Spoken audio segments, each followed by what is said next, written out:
Family, कैसे हैं आप सब लोग। उम्मीद करती हूँ आप सब लोग बिल्कुल ठीक ठाक होंगे, सेहत और ईमान की बेहतरीन हालत में होंगे इंशाल्लाह।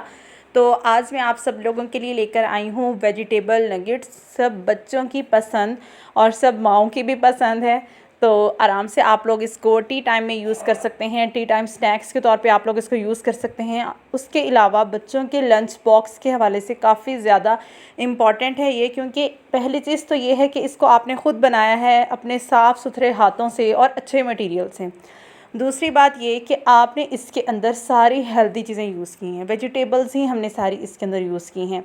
और थोड़ा सा मैंने इसके अंदर चिकन ऐड किया है, लेकिन अगर आप लोग इसके अंदर चिकन ऐड नहीं करना चाहते तो आप लोग इंग्रेडिएंट्स को अपने बच्चे की पसंद के हिसाब से भी चेंज कर सकते हैं। जिस तरह से आपको ज़्यादा अच्छा लगे आप अपने नगेट्स को उस तरीके से बनाएं। रेसिपी मेरे साथ लाजमी शेयर कीजिएगा और मुझे फ़ीडबैक भी लाजमी दीजिएगा। तो मैंने इनकी 2 शेप्स दी हैं, 2 शेप्स के अंदर मैंने वेजिटेबल नगेट्स बनाए हैं। आप लोग जौन सी शेप देना चाहें आप लोग दे सकते हैं। तो चलते हैं इंग्रेडिएंट्स की तरफ। मैंने लिए हैं पहले 2 मीडियम साइज़ आलू लिए हैं, मैंने उनको बॉयल कर लिया है। बंद गोभी ऐड की है मैंने थोड़ी सी, उसको मैंने क्रश कर लिया है।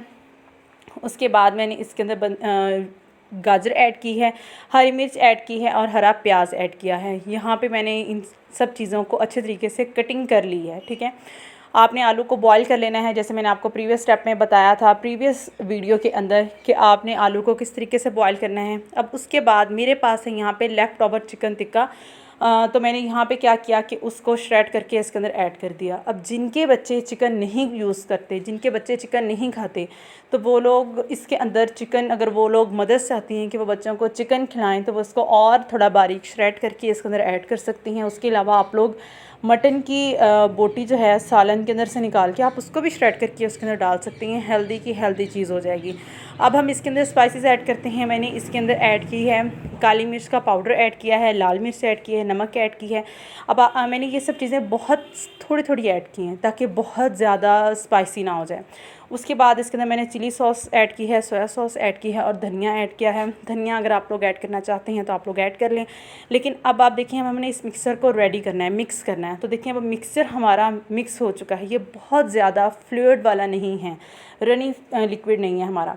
तो ऐसा नहीं है कि आपने चिली सॉस और सोया सॉस को बहुत ज़्यादा ऐड कर देना है, फिर वो आपकी अच्छी शेप नहीं बनेगी। जिस तरह से मैंने अपनी कटलेट्स की जो रेसिपी के अंदर जिस तरह मैंने आपको बताया था कि आपने उसके अमेज़े को रेडी किस तरीके से करना है, आपने यहाँ पर भी उसी चीज़ को फॉलो करना है और उसको ज़्यादा लिक्विडी नहीं करना। उसके बाद आप इसकी जौन सी शेप देना चाहें आप इसकी दे सकते हैं। मैंने यहाँ पे जस्ट 2 शेप्स दी हैं। उसके अलावा आप लोगों को आराम से किसी भी शॉप से, क्रॉकरी शॉप से आपको आराम से सांचे मिल जाएंगे। स्टार शेप्स होती हैं, राउंड शेप हैं, ओवल शेप्ड हैं, तो आप उसके आराम से सांचे बाय कर सकते हैं और आप उनसे भी इनको रेडी कर सकते हैं। लेकिन उसके अलावा आप देखें ये सारी चीज़ें काफ़ी हेल्दी ऐड की गई हैं हमने इनके अंदर। लेकिन अगर आप लोग इसको ज़रूरी नहीं है आप इसका यही सब कुछ बनाएं, आप इसको ऐड कर सकते हैं समोसा पट्टी के अंदर। पट्टी अगर आप लोग बाज़ार से ले लें या घर बना लें तो आप उसके अंदर भी इसको ऐड कर सकते हैं। तो अब हम लोग ब्रेड क्रम्स की तरफ चलते हैं। अब मैंने ये ब्रेड क्रम्स घर में बनाई हैं। बहुत से लोग बाज़ार की यूज़ करते हैं, बट मैंने ये घर में बनाई हैं। इसका प्रोसीजर भी बहुत आसान है। बस ब्रेड को थोड़ा सा मैंने ड्राई किया है रूम टेम्परेचर के अंदर, थोड़ा सा मैंने उसको हवा लगवाई है। उसके बाद मैंने इसको ब्लेंडर में डाल के ब्लेंड कर दिया है। अगर आप लोग भी ये रेसिपी चाहते हैं तो फिर मैं इंशाल्लाह आप लोगों को भी इसकी रेसिपी भी इंशाल्लाह बहुत जल्द आप लोगों के साथ शेयर कर दूंगी। उसके बाद अब हमने क्या करना है, कॉर्नफ्लोर ले लेना है और यहाँ पे थोड़ा सा कॉर्नफ्लोर लेंगे और उसके अंदर पानी ऐड कर देंगे। और ये जो हमने डोनट्स बनाए हैं, अब इसको पहले कॉर्नफ्लोर के अंदर से हम लोग डिप करेंगे, उसके बाद हम इसके ऊपर ब्रेड क्रम्स लगा देंगे, ठीक है।